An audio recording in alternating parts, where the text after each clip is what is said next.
Hello everyone, welcome to my YouTube channel physics Adda. This side Arun Pratap Singh Chauhan और आज हम start करने जा रहे हैं क्लास 12 सीबीएसई के लिए टर्म एग्जाम्स के अकॉर्डिंग एमसीक्यू सीरीज। सो आज हम चैप्टर 1 के कुछ एमसीक्यू देखेंगे। काफ़ी छोटा सेशन रहने वाला है, हम कुछ फालतू चीज़ यहाँ देखने नहीं वाले, हम एमसीक्यू क्वेश्चंस को देखने वाले हैं। So let's start. So from the first question and our topic from the first MCQ series is electrostatics. Okay, जहाँ पर हमने स्टडी करी थी चार्जेस, फोर्स एंड लाइंस के बारे में। ठीक है, इससे रिलेटेड ही हम कुछ क्वेश्चन यहाँ पर देखने वाले हैं। So let's start from here. So the from you can see the first question. First question says that from the first question, here is the question is the plastic rod rubbed with fur and glass rod rubbed with silk, then what will happen here? So option A, repel each other, option B says mix up each other, and option C says that attack each other, and option D is none of the above. हमने देखे थे जो charging methods थे उसके अंदर एक आपका था फ्रिक्शन मेथड या फिर रब्ड मेथड था। ठीक है, आपका एक फ्रिक्शन मेथड था जिसको हम बोलते हैं रबिंग मेथड भी हम बोलते हैं, यानी रगड़ना। ठीक है, ये हमने देखा था। इस मेथड में होता क्या था कि जो भी कोई एक मेटल हम लेते थे उसको अदर मेटल के साथ रब करने पे जो भी इफेक्ट दिखता था, जिसके कारण जो चार्ज जनरेट होता था, हम उसकी स्टडी करते थे। तो यहाँ पर क्या क्या दे रखा है हमें, एक दे रखा है हमारा plastic road and other one is glass rod. ठीक है, प्लास्टिक रोड को किससे रब करवा रहा है? फर से करवा रहा है। और जो ग्लास रोड है उसको किससे रब करवा रहा है? सिल्क से रब करवा रहा है। तो जब हम प्लास्टिक रोड को, एक प्लास्टिक की जो रोड छड़ को हम फर को हम बोल सकते हैं पंख से रब करते हैं, रबिंग मेथड से हम फर को प्लास्टिक रोड से रब करते हैं, तो हम देखते हैं कि जो प्लास्टिक रोड होती है इस पे आ जाता है नेगेटिव चार्ज। ठीक है, और जब हम ग्लास रोड को सिल्क से रब करते हैं तो इसके कारण, सिल्क के कारण जो रबिंग होती है इसके कारण इस पे क्या आ जाता है? Positive charge. ठीक है, जब पॉजिटिव चार्ज आ जाता है किसके ऊपर? ग्लास रोड के ऊपर। और प्लास्टिक रोड के ऊपर क्या आ जाता है? जब नेगेटिव चार्ज आ जाता है, तो जब इन दोनों रोड को, प्लास्टिक रोड और जब ग्लास रोड को हम नियर बाई लेके आएंगे तो ये एक दूसरे के क्या फील करेंगे? अट्रैक्शन, क्योंकि ये पॉजिटिव चार्ज है, ये नेगेटिवली चार्ज है। और जब two different kind of charges होते हैं, जब डिफरेंट चार्जेस आपस में होते हैं, जैसे माना कि ये पॉजिटिव है, ये नेगेटिव चार्ज है, जब ये आपस में एक दूसरे के पास जाते हैं तो क्या फील करेंगे? अट्रैक्शन फोर्स फील करेंगे, अट्रैक्ट होंगे एक दूसरे के प्रति। तो हमारे यहाँ पर आंसर क्या हो जाएगा? जब एक प्लास्टिक रोड को फर से हम रब करते हैं और एक ग्लास रोड को हम सिल्क से रब करते हैं, तो उन दोनों पे कॉरेस्पॉन्डिंग पॉजिटिव चार्ज यानी धनात्मक आवेश और ग्लास रोड पे नेगेटिव चार्ज आ जाता है, जिसके कारण वो एक दूसरे को अट्रैक्ट करते हैं। सो यहाँ पर हमारा आंसर क्या हो जाएगा? Option C. So C will be correct answer. ठीक है, so now move to next question. Question number second, the statement is given that electric charge between two bodies can be produced by. ठीक है, यहाँ ये कह रहा है कि जो विद्युत आवेश होता है वो दो समूह पे, दो बॉडी पे किस प्रकार से जनरेट किया जा सकता है, यानी charge can be generated by which method?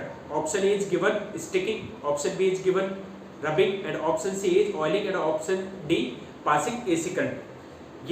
ये हमारे पास कॉरेस्पॉन्डिंग टू बॉडीज है, बॉडी ए और body B. Sorry, let me erase it.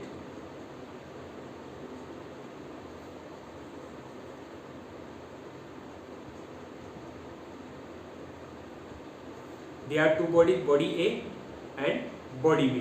ठीक है, इसको हम बॉडी ए दे देते हैं और बॉडी बी दे देते हैं। हमने चार्जिंग मेथड देखे थे, चार्जिंग मेथड्स। हमने देखा था बाई इंडक्शन यानी स्वप्रेरण प्रभाव, by rubbing method, by friction जिसको हम कुछ बोल सकते हैं। ठीक है, अब हमने जितने भी चार्जिंग को मेथड्स देखे थे उसमें स्टिकिंग कहीं नहीं था, यानी एक दूसरे को चिपका के कभी भी चार्ज प्रोड्यूस किया जा सकता है क्या? नहीं किया जा सकता। चार्ज का ट्रांसफर जरूर किया जा सकता है, लेकिन कभी भी चार्ज बाय स्टिकिंग हम नहीं कर पाते। ये तो था हमारा स्टिकिंग। सेकंड थर्ड ऑप्शन देख लेते बाय ऑयलिंग। जैसे बॉडी ए है, हम इसको किसी ऑयल कंटेनर में रख दें, ठीक है, ये हमारे एक ऑयल कंटेनर है, इस तरीके से एक ऑयल कंटेनर के हम बॉडी को पुट कर देते हैं, ये हमारा ऑयल हो गया। क्या कभी ऑयल कंटेनर में किसी बॉडी को रखने पे कभी उस पर चार्ज प्रोड्यूस होता है? जैसे कोई प्लास्टिक बॉडी ले लीजिए, हम खुद को भी ऑयल के अंदर भिग जाए तो क्या हमारे ऊपर चार्ज आ जाता है? नहीं आता ना। सो हमारा option A wrong, option C wrong. Passing AC current, क्या कभी किसी बॉडी के अंदर एसी अल्टरनेटिव करंट पास करने पर उसके अंदर चार्ज आ जाता है? नो। जो पहले से ऑलरेडी चार्ज होता है बॉडी के कारण, उसके कारण उस बॉडी के अंदर करंट जनरेट हो सकता है, चार्ज कभी जनरेट नहीं हो सकता है। तो हमारा ऑप्शन बचा बी, ऑप्शन डी भी रॉन्ग हो गया। ऑप्शन बी, अभी जो फर्स्ट क्वेश्चन था हमने उसमें डिस्कस किया था कि बाय रबिंग मेथड, यानी किसी वस्तु को रगड़ने से उसके अंदर चार्ज प्रोड्यूस किया जा सकता है। तो हमारा जो ऑप्शन बी होगा वो क्या होगा? Correct answer. So from the option B is more corrective answer for this question statement. I hope आपको समझ में आ रहा होगा काफी अच्छे से। Now move to the next question. The statement given is electric charges under action of electric force called. यहाँ पूछ रहा है कि जो आपके इलेक्ट्रिक चार्ज होते हैं, ठीक है, जो आपके इलेक्ट्रिक चार्ज होता है वो आपकी वैद्युत क्षेत्र के अंदर क्या कहलाता है? यानी electric charge under action of electric force, यानी विद्युत बल के अंदर जो आपका इलेक्ट्रिक चार्ज होता है, विद्युत आवेश होता है, वो क्या कहलाता है? इलेक्ट्रोस्टैटिक के अंदर तो ये डेफिनेशन आती है। इलेक्ट्रिक फ्लक्स तो होता ही नहीं, इलेक्ट्रिक फ्लक्स क्या होता है? Charge enclose by any close surface, यानी किसी सतह द्वारा, बंद सतह द्वारा घिरा हुआ आवेश इलेक्ट्रिक फ्लक्स कहलाता है। इलेक्ट्रिक फील्ड लाइंस क्या होती है? ये किसी चार्ज से जनरेट होती है, इसलिए ऑप्शन डी और बी तो गलत हो गए। Option C electric field, no. Electric field तो क्या बोलते हैं? चार्ज से जनरेट होता है, किसी फोर्स के कारण जनरेट थोड़ा होता है। तो by definition of electrostatics, electric charge under action of electric force is called electrostatics. Okay, so option A is more correct here. So now let's go to the next question. Here is given a statement. Statement says that law setting that force is directly proportional to the product of charges. यहाँ पे कह रहा है कि जो force है आपका directly proportional किसके? चार्जेस के। यानी जो फोर्स है वो प्रोपोर्शनल है चार्जेस यानी number of charges more than one, यानी एक चार्ज से आपके ज्यादा चार्जेस है। तो हम इसको Q, जैसे हमने इसको Q1 Q2। इलेक्ट्रोस्टैटिक की बात करें तो हम दो ही चार्जेस लेके चलते हैं, इनफाइनाइट चार्जेस हो सकते हैं, लेकिन हमें पता है कि इलेक्ट्रोस्टैटिक्स का ही चैप्टर आपके नहीं है, ऐसा कोई चैप्टर है जिसमें इनफाइनाइट चार्जेस की एक साथ डेफिनेशन में बात करी जाती है। ठीक है,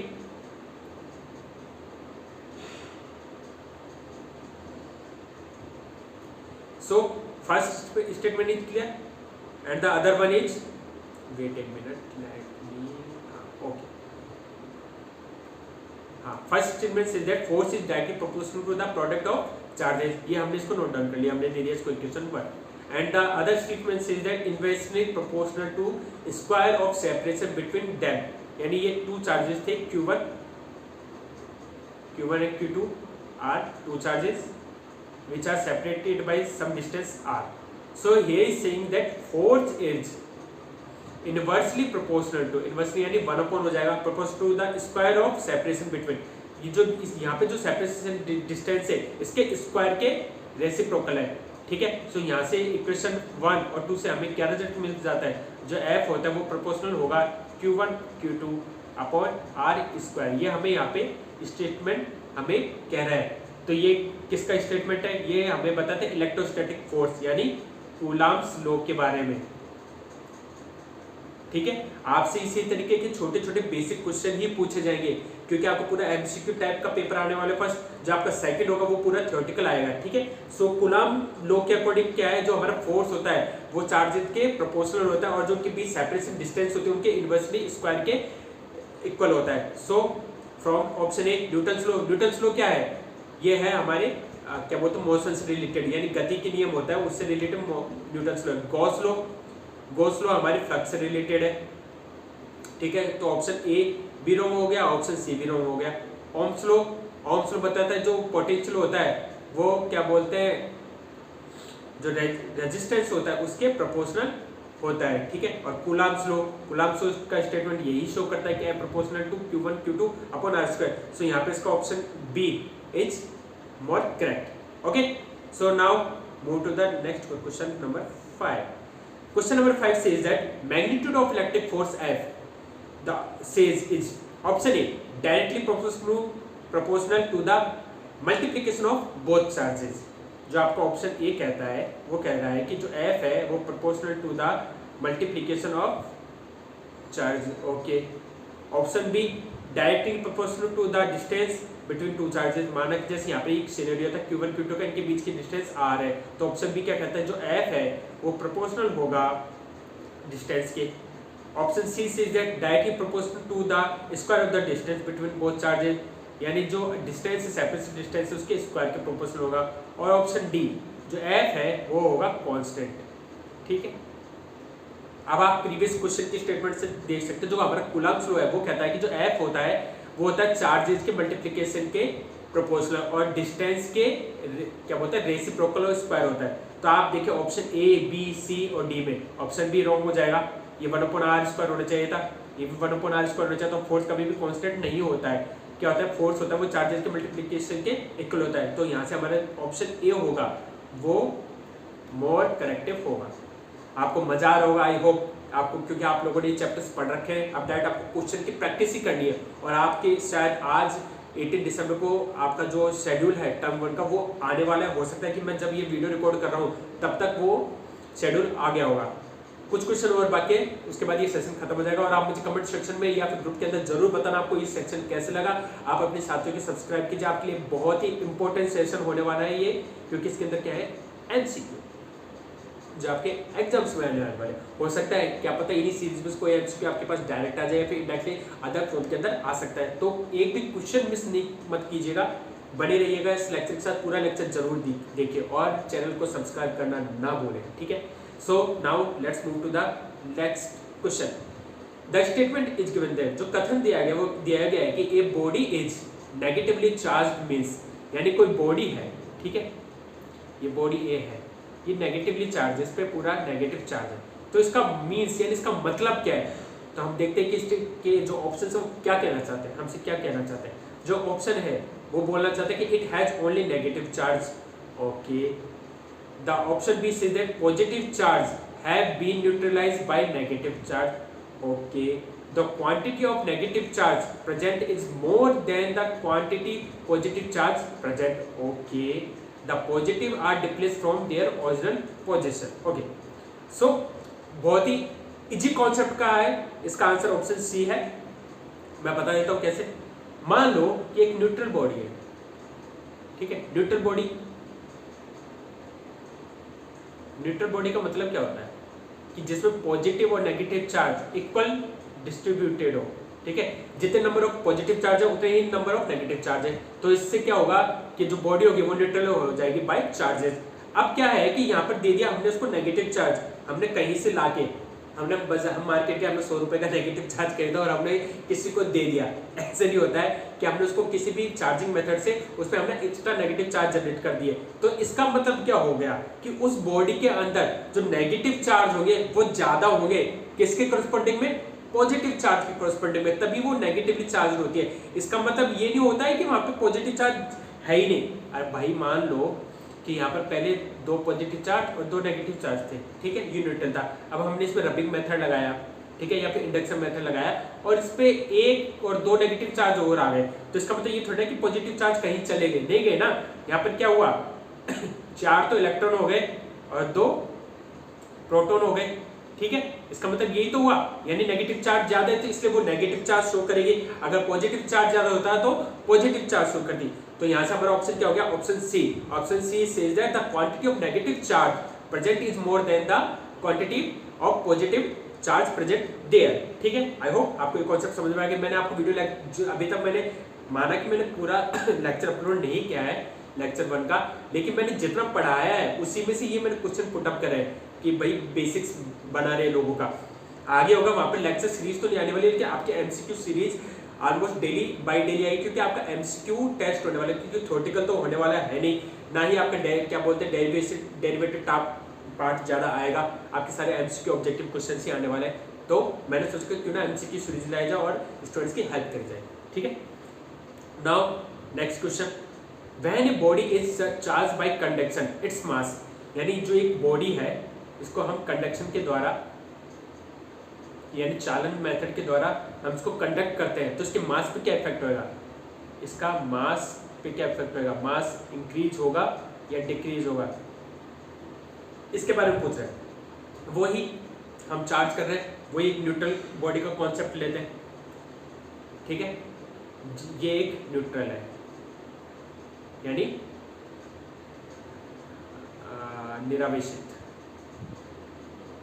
निरावेशित बोल ले। निरावेशित का मतलब ये नहीं कि उस पर चार्ज ही नहीं है, चार्ज है लेकिन इक्वल है, या फिर हम इसको बोल लेते हैं उदासीन। ठीक है, उदासीन बॉडी। जब न्यूट्रल बॉडी को हम देते हैं नेगेटिव चार्ज, ठीक है, हम इस बॉडी को नेगेटिव चार्ज दे रहे हैं, तो यानी नंबर ऑफ इलेक्ट्रॉन्स बढ़ जाएंगे, और जैसे नंबर ऑफ इलेक्ट्रॉन्स बढ़ेंगे उनका कुछ मास भी होता है। ठीक है, पहले इलेक्ट्रॉन और प्रोटॉन इक्वल बैलेंस में थे, ठीक है, यानी नेगेटिव चार्ज और पॉजिटिव चार्ज आपके इक्वल बैलेंस में थे। मैंने बाय इंडक्शन मेथड या बाय रबिंग मेथड हमने इसको कुछ इलेक्ट्रॉन्स और ट्रांसफर कर दिए। जब इलेक्ट्रॉन ट्रांसफर हुए, मानो 2 इलेक्ट्रॉन गए, 3 इलेक्ट्रॉन गए, तो उसके मास में चेंज आएगा, क्योंकि हर पर्टिकुलर इलेक्ट्रॉन का कुछ मास होता है। तो जब नेगेटिवली चार्ज होगी तो जो मास होगा वो क्या हो जाएगा, इंक्रीज हो जाएगा। ठीक है, लेकिन बाय कंडक्शन मेथड जरूरत है ना कि हमेशा इलेक्ट्रॉन ही मिले, इलेक्ट्रॉन्स जा भी तो सकते हैं कंडक्शन मेथड, कहीं अदर बॉडी की तरफ भी तो मूव कर सकते हैं। तो क्या होगा, जब पॉजिटिव चार्ज हो जाएगी यानी ये बॉडी पॉजिटिवली हो जाएगी, तो उसमें से क्या होगा, नंबर ऑफ इलेक्ट्रॉन्स डिक्रीज हो जाएंगे, नंबर ऑफ इलेक्ट्रॉन्स क्या हो जाएंगे, डिक्रीज हो जाएंगे। और जब नंबर ऑफ इलेक्ट्रॉन्स कम हो गए किसी बॉडी से, यानी उसमें से मास ऑफ इलेक्ट्रॉन भी कम हो जाएगा, और जब मास ऑफ इलेक्ट्रॉन कम हो जाएगा तो बॉडी का मास क्या हो जाएगा, डिक्रीज हो जाएगा। ठीक है, तो हमने यहाँ क्या कॉन्सेप्ट समझा कि जब हम बॉडी को कंडक्ट करते हैं, ठीक है, जब हम बॉडी को कंडक्ट करते हैं तो जब उस पर नेगेटिव चार्ज आता है तो बॉडी का मास बढ़ जाता है। क्यों, क्योंकि हर पर्टिकुलर इलेक्ट्रॉन का कुछ मास होता है। ठीक है, उस मास के कारण बॉडी का टोटल मास में भी चेंज आएगा। और जैसे ही क्या बोलते हैं, कोई बॉडी आपके इलेक्ट्रॉन्स को लूज करती है, ठीक है, इलेक्ट्रॉन लूज करेगी तो उसमें से मास भी कम होना स्टार्ट हो जाएगा, यानी बॉडी का मास डिक्रीज हो जाएगा। ठीक है, तो यहाँ पर क्या आएगा, बॉडी का मास बढ़ेगा भी और घटेगा भी, यानी इंक्रीज भी होगा और डिक्रीज भी होगा। So option D is our correct option. ठीक है, इस क्वेश्चन का ऑप्शन सी था, इसका ऑप्शन डी है। This question is very good. ठीक है, आप देख लें, इसका स्टेटमेंट क्या कहता है कि a point positive charge is brought near and isolated conducting sphere in figure. Okay, the electric field is best given. ठीक है, इलेक्ट्रिक फील्ड के बारे में जानकारी पूछ रहा है कि ये एक आइसोलेटेड कंडक्टिंग स्फीयर है। ठीक है, ये आइसोलेटेड है, ये भी आइसोलेटेड है, ये भी आइसोलेटेड है, ये भी आइसोलेटेड कंडक्टिंग। हमने देखा था जो कंडक्टर होते थे उसकी सतह से जो भी इलेक्ट्रिक फील्ड्स होती थी वो परपेंडिकुलर होती थी। ठीक है, 90 डिग्री का एंगल बनाती थी। ठीक है, और जो पॉजिटिव चार्ज होता था उससे इलेक्ट्रिक फील्ड दूर की ओर जाती थी। ठीक है, ये इलेक्ट्रिक फील्ड की डायरेक्शन, यही कॉन्सेप्ट हम यूज करने वाले हैं। जितने भी पॉजिटिव चार्ज है आप देखिए, ऑप्शन फर्स्ट में दिखेगी पॉजिटिव चार्ज से दूर की ओर जा रही है, ये भी दूर की ओर जा रही है। ठीक है, ये भी पॉजिटिव चार्ज दूर की ओर, ये भी पॉजिटिव चार्ज से दूर की ओर फार अवे है, ये भी फार अवे है, ये भी फार अवे है, ये भी फार अवे है, लेकिन ये electric field lines positive charge की ओर आ रही है। तो हमारा ऑप्शन 4 था, यानी ऑप्शन 4 जिसके अंदर ऑप्शन फिगर 4 दे रखा है वो तो हमारा टोटल हो गया। तो हमारा जो ऑप्शन डी है वो हो गया रॉन्ग। अब बचे figure first, figure second, figure third. ठीक है, अब आप फर्स्ट और सेकंड में देखेंगे कि जितने भी इलेक्ट्रिक फील्ड लाइंस है वो पॉजिटिव चार्ज से दूर तो है, लेकिन जो कंडक्टिंग स्फीयर है आप देखेंगे इधर वापस से कंडक्टिंग स्फीयर के जैसे ही हम पॉजिटिव चार्ज को किसी इंसुलेटेड आइसोलेटेड कंडक्टिंग स्फीयर के पास रख देंगे तो बाय इंडक्शन मेथड स्वयं प्रेरण प्रभाव के कारण क्या होगा, जितने भी जो पहले ये क्या था, आइसोलेटेड था। ठीक है, आइसोलेटेड यानी इंसुलेटेड, इंसुलेटेड यानी इक्वल इलेक्ट्रॉन एंड प्रोटॉन, ठीक है। तो क्या होगा, जो पॉजिटिव चार्ज है इसके कारण जितने भी इलेक्ट्रॉन्स होंगे वो लेफ्ट साइड अकम्प्लिश हो जाएंगे, यानी जो लेफ्ट पार्ट होगा स्फीयर के उस पे जाके एकत्रित हो जाएंगे, कलेक्ट हो जाएंगे, और जितने भी पॉजिटिव चार्ज है वो राइट साइड अकम्प्लिश हो जाएंगे। तो क्या होगा, जो हमारी इलेक्ट्रिक फील्ड की लाइंस क्या होगी, वो क्या होगी, पॉजिटिव से, मैं इलेक्ट्रिक फील्ड लाइंस के लिए इसको ब्लैक कलर से ले लेता हूँ, ठीक है। तो हमारी जितनी भी इलेक्ट्रिक फील्ड लाइंस क्या होंगी वो क्या होंगी, पॉजिटिव से नेगेटिव चार्ज की ओर, हमें ये पता है। तो इधर से पॉजिटिव से दूर की ओर होंगी, तो जितने भी इलेक्ट्रिक फील्ड की लाइंस होगी वो इस तरीके से होंगी। अब ये वाला सिनेरियो आपको किस में दिख रहा है, ऑप्शन बी में दिख रहा है, ऑप्शन ए में और फिगर ए में नहीं दिख रहा है, क्योंकि यहाँ पर जो जितने भी ये इलेक्ट्रिक फील्ड लाइंस है ये स्फीयर की ओर आ रही है। तो फिगर ए कौन सी में, ऑप्शन ए में। सो हमारा जो ऑप्शन ए है वो क्या हो गया, रॉन्ग हो गया। बचा हमारा figure second and figure third, ठीक है। मैंने बताया था जितने भी इलेक्ट्रिक फील्ड लाइंस होगी वो परपेंडिकुलर टू द नेचर होगी, किसके, कंडक्टर के। अब ये क्या बोलते, कंडक्टर तो है, तो आप यहाँ देखेंगे जितने भी इलेक्ट्रिक फील्ड लाइंस है ऑप्शन 3 के अंदर, मैं इसको थोड़ा इरेज कर देता हूँ समझाने के लिए। आप ये देख रहे होंगे जो इलेक्ट्रिक फील्ड लाइंस है ये सरफेस के परपेंडिकुलर है, ठीक है। ये भी परपेंडिकुलर बाहर निकल रही है, ठीक है। और ये यहाँ पर टिल्ट हो रही है, यानी किसी एंगल 90 डिग्री एंगल से ना के किसी अदर एंगल्स पे जा रही है, ठीक है। सो आपका जो फिगर सेकंड होगा ये भी रॉन्ग हो गया, फिगर फर्स्ट था ये भी रॉन्ग हो गया, फिगर फोर्थ तो पहले ही रॉन्ग हो गया था। बचा कौन सा, फिगर थर्ड। तो आपका फिगर थर्ड सही होगा। तो फिगर थर्ड कौन सा ऑप्शन में, ऑप्शन बी में। सो आपका ऑप्शन बी होगा वो करेक्ट होगा, ठीक है। आई होप आपको मजा आ रहा हो कॉन्सेप्ट को समझने में। हम कॉन्सेप्ट को भी क्लियर करते जाएंगे और आपके एमसीक्यू भी अच्छे से करवा देंगे। ओहो, ये क्वेश्चन है आपका फ्लक्स से। फ्लक्स क्या होता है, पहले हम फ्लक्स को समझ लेते हैं, क्योंकि मैंने ये टॉपिक अभी पढ़ाया नहीं, लेकिन हम बेसिक डेफिनेशन देख लेते हैं। डेफिनेशन क्या कहती है फ्लक्स की, the charge enclosed bye closed surface called flux. ये इसकी बेसिक डेफिनेशन, यानी जो फ्लक्स होता है वो कहता है कि बंद सतह के द्वारा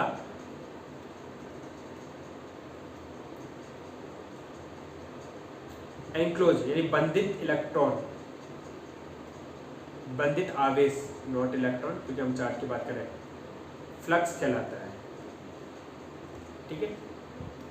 ये इसकी डेफिनेशन होती है। अब आप देख सकते हो जो आपके 4 ऑप्शन गिवन है, ए, फर्स्ट, सेकंड, थर्ड, फोर्थ, ये चारों ही क्लोज सरफेस है। कहीं से आपको ओपन दिख रही है। अब इसमें पूछा कि the electric flux through the surface, option A in figure 4 is the largest. Option A कह रहा है कि जो फिगर 4 है इसमें ज्यादा होगा। Option be in figure third is least, यानी जो ऑप्शन थर्ड है इसमें कम होगा, यानी सबसे कम होगा क्योंकि लीस्ट है, ठीक है। In figure second is same as in figure third but is smaller than the fourth, यानी जो ऑप्शन सी है वो कह रहा है कि जो आपका फिगर सेकंड है और जो फिगर थर्ड है इसमें इक्वल होगा लेकिन फोर्थ से कम होगा, यानी फिगर फोर्थ से कम होगा।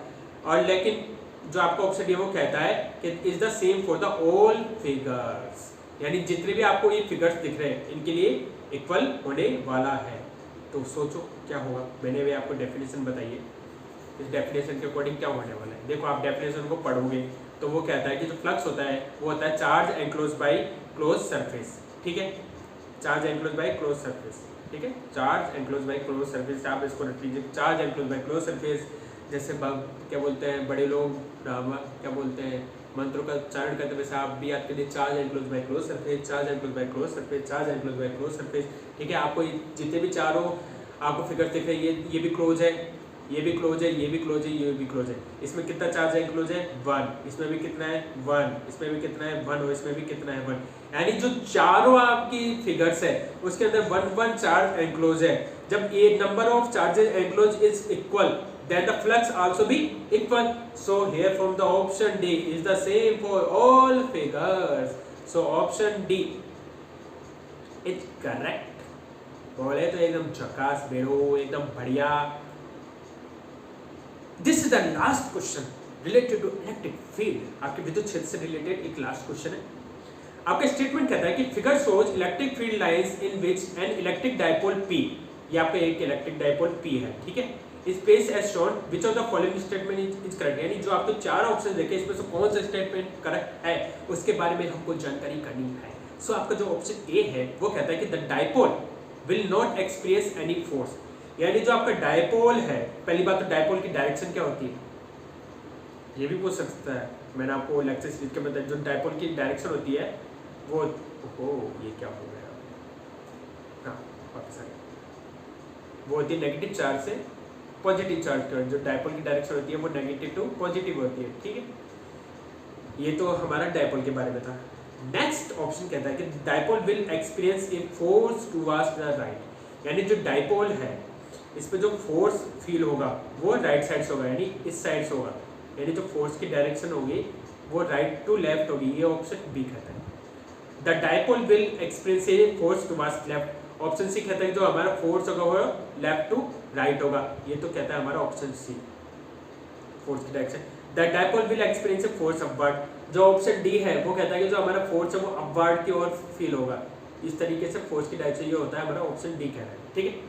और जो ऑप्शन ए था वो कहता है कि भाई साहब इसमें कोई बल ही महसूस नहीं होगा डायपोल पे, क्यों नहीं होगा भाई साहब, बल तो होगा, जहाँ चार्जेस होंगे वहाँ बल तो होना ही बनता है, ठीक है। अब आप देखोगे, मैं इसको पहले इरेज करता हूँ समझाने के लिए, ठीक है, बहुत माथा फोड़ी भैया ऑनलाइन टीचिंग में, इरेज करो समझाओ, फिर बच्चे है ना वीडियो को लाइक नहीं करते, ना शेयर करते, ना सब्सक्राइब करते, मैं किसके लिए कर रहा हूँ, आप लोगों के लिए तो कर रहा हूँ, ताकि बच्चों के कॉन्सेप्ट अच्छे रहे, ताकि आप जब भी जेईई या नीट के प्रिपरेशन करने जाए तो आप बेसिक के जर्मी न जाए, कहीं बच्चे आगे निकल जरा आप देखते जाए, हाँ सर होता हुआ रट्टा मार लेते हैं, रटने की जरूरत नहीं है, समझो। एमसीक्यू का सबसे मेन बेसिक फायदा पता है क्या है, कॉन्सेप्ट आपको आते हैं तो ही क्वेश्चन कर पाओगे, कॉन्सेप्ट नहीं आता तो जयराम जी की जय माता जी की स्टूडेंट ऑफ द ईयर लगा ना, option A, option B, option C, भगवान का ने साथ दिया तो पास हो, नहीं तो बेटा टर्म सेकंड में ही आएगी आपकी मार्कशीट, उससे पहले आपको रिजल्ट भी नहीं पता चलेगा कि आप पास है फेल, क्योंकि आपकी नोटिफिकेशन में क्लियर साफ लिख रखा है कि any student will be not pass और fail mention, okay, the final result will be declare after term second exam. लेकिन ये एग्जाम आपके लिए इंपॉर्टेंट है। देखो आप इस एरिया को देखो, यहाँ पे जो इलेक्ट्रिक फील्ड की लाइंस के बीच जो डिस्टेंस है यानी गैप है वो काफ़ी कम है, ठीक है, लेस है, और यहाँ पर जैसी जैसी डिस्टेंस बढ़ती जा रही है, यानी जैसे जैसे हम आगे बढ़ते जा रहे हैं तो ये डिस्टेंस इंक्रीज होती जा रही है।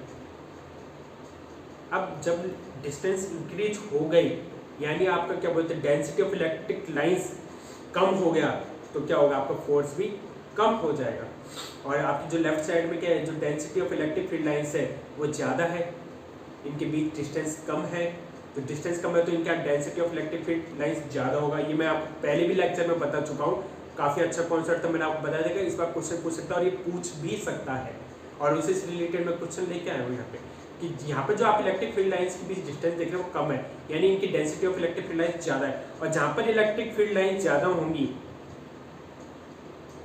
जहाँ पे इलेक्ट्रिक फील्ड ज़्यादा होगा वहाँ पे भी फोर्स ज़्यादा होगा। क्यों, जो एफ होता है वो क्या होता है जनरली एफ बराबर क्यू ई, ठीक है, जब इलेक्ट्रिक फील्ड ज़्यादा तो फोर्स हमारा ज़्यादा, जब इलेक्ट्रिक फील्ड हमारा कम तो हमारा जो फोर्स है वो भी क्या हो जाएगा, कम, ठीक है, यहाँ समझ में आ गया। तो लेफ्ट साइड में इलेक्ट्रिक फील्ड लाइंस ज़्यादा है तो जो हमारा फोर्स होगा वो लेफ्ट साइड से राइट साइड की ओर अप्लाई होगा। So here the correct answer of this question is option C. So option C is correct answer. So आज का सेशन हम यही खत्म करते हैं। आप अपने साथियों के साथ इस सेशन को शेयर कीजिए। आई होप आपको काफी मजा आया होगा। हिंदी मीडियम इंग्लिश मीडियम दोनों स्टूडेंट्स के लिए, आईआईटी जेईई नीट के लिए, आपके आरपीएससी फर्स्ट ग्रेड के लिए भी काफी इंपॉर्टेंट लेक्चर है। मिलते हैं नेक्स्ट लेक्चर में कुछ अदर एमसीक्यू के साथ। अभी हम चैप्टर 1 के और एमसीक्यू देखें, काफी मजेदार एमसीक्यू। ये तो हमने आज बेसिक लेके आए थे ताकि आपको थोड़ा दिमाग हिल जाए। Gauss law, electric field law, क्या बोलते हैं इलेक्ट्रिक फील्ड लाइंस, क्या तो फील्ड लाइंस, हमने जो कितने सारे यहाँ पर कॉन्सेप्ट इसमें इंक्लूड करनी है। ठीक है, मजा आया होगा। I hope. Thanks to all of you. Bye bye, take care, be healthy.